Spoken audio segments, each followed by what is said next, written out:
All right, well, guys, thank you so much for joining us in the Foundation Room here at the House of Blues for Street Party 2.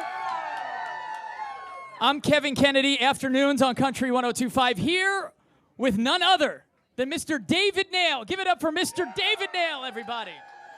Thank you. David, welcome. Welcome back to Boston. I know you're a huge Boston fan. I was following your tweets the past couple of days. You've been like out and about around town, haven't you? We flew in, I believe, Thursday, and we had intentions of going to the football game, and around 4 or 5 o'clock, that wasn't such a good idea anymore based on the shape that we were in. And but it turns out they didn't need me. It was a big win, and it's it would have been that I remember a whole lot about the second half, but it would have been a bigger win if you were there, I'm sure. But they did all right. They did all right. What? You want to know if he's a quarterback? Are you a quarterback? I am not a quarterback. Because we need one. I never was able to throw a spiral, so I would be a terrible choice. Okay. Although I heard somebody today say that Belichick's so good he could put a helmet on a broomstick and still win. That's probably true, right? I believe it. I believe it. So if you look back on the past year, this is like the year of David Nail. It really is. First of all, congratulations on your twins. They're about to turn 1 already in December, right? Yeah. We had How's twins fatherhood? this past December. It's crazy, you know. I'm literally was just on the phone with my wife about 30 minutes ago, and my son has discovered avocado. I don't know how much of it he actually got in his mouth because it seemed like the majority of it was on his face and his hands. But he seemed to be enjoying it pretty well, and I'm not a big avocado fan, so. But it's just surreal, you know. I mean, I think when you waited as long as we did to have kids, and you kind of have to pinch yourself every day, you know, and remind yourself, hey, I'm a father, which is still very surreal to say. Well, congratulations on being a new father. Has that changed the way you write music and the way you approach a new record or a new album? I mean, it definitely changed. You know, we started this record. We were actually probably done with this record, the Fighter record that came out in July, this time last year. And I think that it wasn't so much that it changed me immediately, but it suddenly, like, songs that I had recorded, songs that, we had in mind for the record, they just kind of changed the way we felt about those. And I ended up writing a song on the record called Babies. It's obviously about my kids, and included the last song of the record, Old Man Symphony, is a song that I wrote about my father. So I think if there's one thing that it did, it just kind of, reminded me how important family is, and especially when you do this for a living, you travel all over the country. I miss out on a lot of things. I missed out the first time they crawled, and so you just kind of realize how important family is, and it just kind of definitely puts things into perspective for sure. Well, as they get older, I'm sure, they'll look at everything you're doing for them, and you'll make them proud every day like they do you, I'm sure. Your 4th album, Fighter, is out now. Your most personal album yet.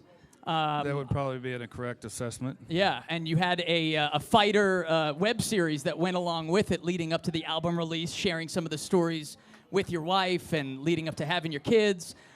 So a very personal album. Of course, Nights on Fire, smash hit on Country 102.5. God bless you for that. I appreciate it. Y'all have always been very, very kind to us. And, people ask me all the time, they say, why do you feel so much fondness for the city of Boston? I just feel like that, like 7, 8 years ago, we came up here, we played a little place, ironically, down in Foxborough, and I think there were probably 50 people there, and last time we were in this room, we sold it out. So I think it's just one of those situations where we kind of invested in the New England area, and they invested in us, and it's just been kind of a really good marriage. And it's obviously no secret. You're not supposed to say this on the radio or in an interview or in print, but this is without a doubt one of our favorite places to be. I love that. Thank you.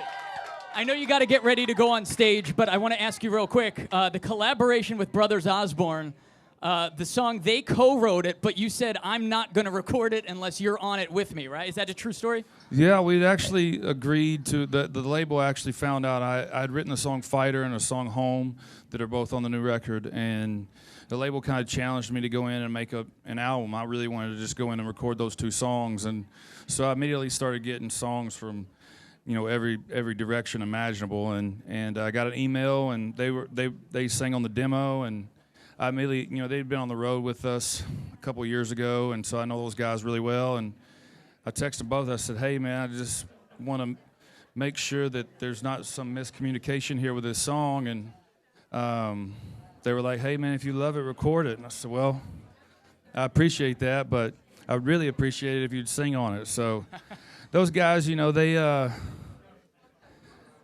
have a lot of really cool habits, that I never was cool enough to have. And so they were fortunate enough and kind enough and maybe a little high enough to come in the studio and sing on the record.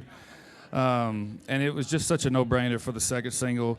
I know Jenny here was really excited about it. So, hopefully it'll do well up here. Well, the single with Brothers Osborne is Good at Tonight. Can't wait to play that on Country 102.5. Some say that it could be your biggest hit yet. So we shall see. I don't want to jinx anything. I'm just saying that's the buzz on the street. Like it's been said. It's not just me and my wife anymore. We've got kids, and we've got to put food in their mouths, avocado in their mouths, and on their faces, of course. Yeah. So we can't just feel content with what we've done in the past. I think that's the thing that we've always done. It's hopefully what's made us successful is rather than kind of rest on your laurels and say, hey, we've had a couple of -- 1 hits, and we've become successful in certain regions of the country. I've always just felt like we just put your head down, keep your head down, and just keep working. And my philosophy has always been, hopefully we have a good enough year this year to have a next year. Yeah, absolutely. Well, keep challenging yourself, reinventing yourself like you did for this album. And, thank you so much for being at Street Party, everybody. David Nail. Thank you very much. We're excited to see you perform on stage. Best of luck. Congratulations with the kids and with everything. We're excited for you. Thanks for letting us be part of the journey. Oh, it's going to be a blast, man. David Nail, everybody. Street Party, Country 102.5. Woo!